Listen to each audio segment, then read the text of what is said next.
Hello అండి. ఈ వీడియోలో డిప్లొమా థర్డ్ సెమిస్టర్ ఈసీ వాళ్ళకి నెట్వర్క్ అనాలిసిస్ సబ్జెక్ట్ నుండి నోడల్ అనాలిసిస్ మీద ప్రాబ్లం చూద్దాం. In the circuit shown below determine all branch currents by nodal analysis. Okay, మనకి ఏం ఫైండ్ అవుట్ చేయాలంట? ఆల్ బ్రాంచ్ కరెంట్స్ అనేవి ఫైండ్ అవుట్ చేయాలి by using nodal analysis. Okay, ఇలాంటి problem first time అండి. అంటే మనం పర్టికులర్గా ఈ రెసిస్టర్లో ఫ్లో అయ్యే కరెంట్ ఎంత అని ఫైండ్ అవుట్ చేయడం మీద ప్రాబ్లం పోస్ట్ చేసాం, కానీ ఆల్ బ్రాంచ్ కరెంట్స్ అనేది పోస్ట్ చేయలేదు. ఇది బోర్డు వాళ్ళు ఇచ్చిన బుక్లో ఉంది. అలానే మీకు ఏదైనా ప్రాబ్లం డౌట్ ఉంటే లేదంటే ఎక్స్ప్లెనేషన్ కావాలి అనుకుంటే నాకు కామెంట్ చేయండి. పలాని టెక్స్ట్ బుక్లోని ఈ ప్రాబ్లం ఎక్స్ప్లెయిన్ చేయండి అని నాకు కామెంట్ చేస్తే నేను ఎక్స్ప్లెయిన్ చేస్తాను. ఓకే, ఇక్కడ మనకి ఇచ్చిన నెట్వర్క్లో మనకి నోడల్ అనాలిసిస్ అన్నారు కాబట్టి ఇక్కడ ఒక్క నోడే కన్సిడర్ చేస్తాము. ఓకే, నెక్స్ట్ ఇక్కడ ఉండే నోడ్ అనేది రిఫరెన్స్ నోడ్. ఈ నోడ్ నుంచి మనం ఏం అప్లై చేయాలి? కేసీఎల్ అనేది అప్లై చేయాలి. కేసీఎల్ అంటే Kirchhoff's current law. Kirchhoff's current law అంటే sum of incoming currents equal to sum of outgoing currents తీసుకుంటాం. ఇక్కడ మనకి అన్ని కరెంట్స్ కూడా ఏ కరెంట్స్ ఇచ్చామండి? అవుట్ గోయింగ్ కరెంట్స్ తీసుకున్నాం. ఓకే, మాక్సిమం అవుట్ గోయింగ్ కరెంట్సే తీసుకుంటామండి. అక్కడ మనకు ఒక సెంటెన్స్ యాడ్ చేసుకోవాలి. Assuming all current directions are leaving from node, అంటే నోడ్ దగ్గర నుంచి బయటికి వెళ్తున్న కరెంట్సే అని ఒక సెంటెన్స్ రాయండి. ఓకే, ఇక్కడ sum of incoming currents equal to sum of outgoing currents. Incoming currents ఏమీ లేవు కాబట్టి ఆ ప్లేస్ లో 0 వేస్తాము. అవుట్ గోయింగ్ కరెంట్స్ అన్నిటిని సమ్ చేస్తాము. ఓకే, ఇక్కడ మనం తీసుకున్న currents I1, I2, I3. According to Ohm's law I equal to V/R కదండి. దాని ప్రకారం మనం ఇప్పుడు I1 ప్లేస్ లో ఏం తీసుకుంటాం? ఇక్కడ మళ్ళీ మీరు అబ్జర్వ్ చేసుకోవాలి. ఇక్కడ మైనస్ ప్లస్ ఉంది కాబట్టి డైరెక్షన్ ఇలా ఉంటుంది. ఇక్కడ మైనస్ ప్లస్ ఇలా ఉందంటే డైరెక్షన్ ఇలా ఉంటుంది. ఓకే, ఇప్పుడు మనకి I1 కరెంట్ అనేది ఇలా ఫ్లో అవుతుంది. ఇక్కడ వోల్టేజ్ డైరెక్షన్ ఇలా ఉంది కాబట్టి ఇలా రెండు ఆపోజిట్ డైరెక్షన్స్ ఉన్నప్పుడు మనం V1 - 42 అని తీసుకుంటాము బై 8 ohms అని తీసుకోవాలి.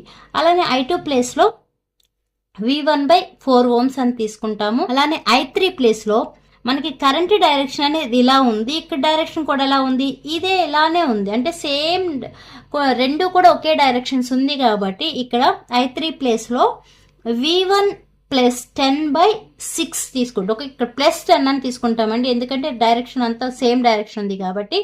ఇక్కడ ఆపోజిట్ డైరెక్షన్ కాబట్టి మైనస్ తీసుకుంటాము. అదే ఇక్కడ రాసాను చూడండి. Apply KCL to node V1.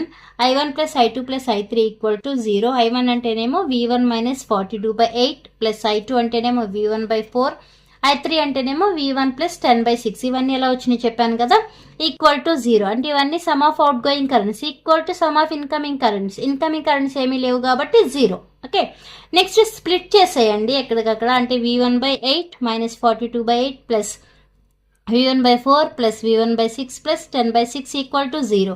ఇప్పుడు V1 టర్మ్స్ ఏమేమి కామన్ ఉన్నాయో అవన్నీ కామన్ తీయండి.